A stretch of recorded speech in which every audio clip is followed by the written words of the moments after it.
Hello friends, कैसे हैं आप लोग। I hope you all are doing great. अगर आप लोग के टर्म वन में अच्छे मार्क्स नहीं बन रहे हैं तो आप लोग ऐसा क्या करोगे जिससे आपके टर्म टू में अच्छे मार्क्स आ जाए और आपकी ओवरऑल परसेंटेज अच्छी हो जाए। क्योंकि टर्म टू का मौका भी आप लोगों के पास है, एक चांस आप लोगों के पास है कि आप लोग अपनी ओवरऑल परसेंटेज को इंक्रीज कर सकते हो। तो मैं आपको बताता हूं आप लोग टर्म टू में कैसे अपने स्कोर को इंप्रूव कर सकते हो। My name is Harsh Thapar, I am a commerce graduated teacher and let's start. देखो, अगर आप लोग अच्छा स्कोर करना चाहते हो तो आप लोगों को तीन बातों का ध्यान रखना होता है। हमेशा याद रखना, तीन चीजें होती है जिन पे आपको मोर फोकस करना होता है ताकि आपका ओवरऑल परसेंटेज अच्छी बन जाए। सबसे पहले होता है लेटेस्ट सिलेबस। आप लोगों को देखना होता है कि हमारे सब्जेक्ट का लेटेस्ट सिलेबस क्या है और कौन कौन से ऐसे टॉपिक्स है जो अब हमको नहीं पढ़ने हैं। अननेसेसरी चीजें पढ़ोगे कम टाइम में तो वो दिक्कत देंगी। इससे बढ़िया है कि आप लोग अपने सिलेबस को देखो, अपने करिकुलम को देखो, सब्जेक्ट के अकॉर्डिंग देखो कि हमारे कौन कौन से डिलीटेड टॉपिक्स हैं। जो भी डिलीटेड टॉपिक्स हैं उनको मत करो क्योंकि टाइम बर्बाद हो जाएगा आप लोगों का बहुत ज्यादा। इसलिए पहले हर एक चैप्टर में देखो कि कौन कौन से टॉपिक्स डिलीटेड है।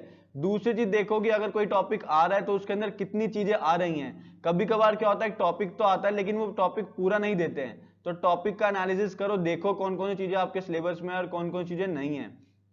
तो लेटेस्ट सिलेबस को देखना बहुत ही ज्यादा इंपॉर्टेंट होता है। अगर आप लोग अननेसेसरी ज्यादा चीजें पढ़ोगे तो टाइम वैसे ही कम है, आपकी परसेंटेज डाउन हो जाएगी इंप्रूव होने की जगह। तो लेटेस्ट सिलेबस पे फोकस करो। दूसरी चीज होती है रिवीजन। जितनी ज्यादा रिवीजन करोगे उतनी ज्यादा आप लोग की परसेंटेज हाइक होगी, आप लोग की परसेंटेज बढ़ेगी। तो ज्यादातर रिवीजन पे ध्यान दो। जो भी सब्जेक्ट आप लोग कर रहे हो उसको एक बार करो और बार बार उसकी रिवीजन करो। ठीक है, रिवीजन के लिए आप लोग अपनी एनसीईआरटी बुक को फॉलो कर सकते हो या फिर जो भी बुक आप फॉलो कर रहे हो उसको फॉलो करो, लेकिन रिवीजन करो, बहुत जरूरी है। अदर बुक से भी कर सकते हो और अपनी किसी भी किताब से कर सकते हो आप। कोई भी सब्जेक्ट हो, whether maths, science, English, SST, कोई भी सब्जेक्ट है, चाहे वो कॉमर्स का है, साइंस का है या आर्ट्स का, हिस्ट्री है, पॉलिटिकल साइंस है, अकाउंट्स है, इकोनॉमिक्स है, जो भी आपका सब्जेक्ट है रिवीजन करो।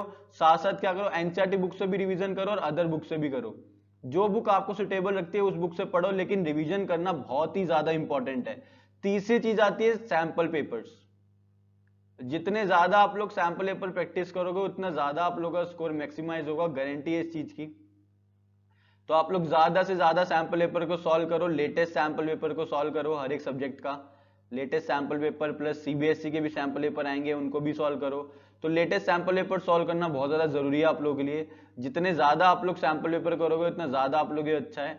More and more sample papers. लेकिन सैंपल पेपर करने से पहले आप लोगों को सिलेबस आना चाहिए उस सब्जेक्ट का। तो सिलेबस कंप्लीशन भी बहुत ज्यादा इंपॉर्टेंट है।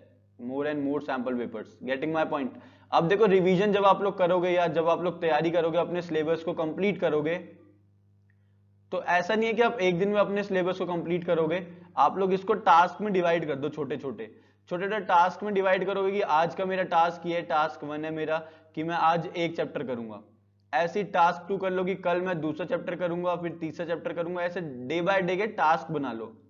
ठीक है, डे बाय डे टास्क बनाओ, इन टास्क को कंप्लीट करोगे तो आपको अच्छा भी लगेगा, मोटिवेशन भी आएगा और आप लोग का सिलेबस भी कंप्लीट हो जाएगा।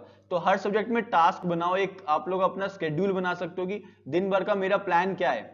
ठीक है, एक डे प्लान होना बहुत इंपॉर्टेंट होता है। बिना डे प्लान के अगर आप लोग मूव करोगे तो आप लोग अच्छे मार्क्स नहीं आने वाले। डे प्लान कैसे बनाओगे, ऐसे डे प्लान बना लो। ये डे प्लान है आप लोगों का कि मंडे को मैं क्या करूंगा, ट्यूसडे को क्या करूंगा, वेंसडे को क्या करूंगा और बाकी रिमेनिंग डेज में मैं क्या करता रहूंगा।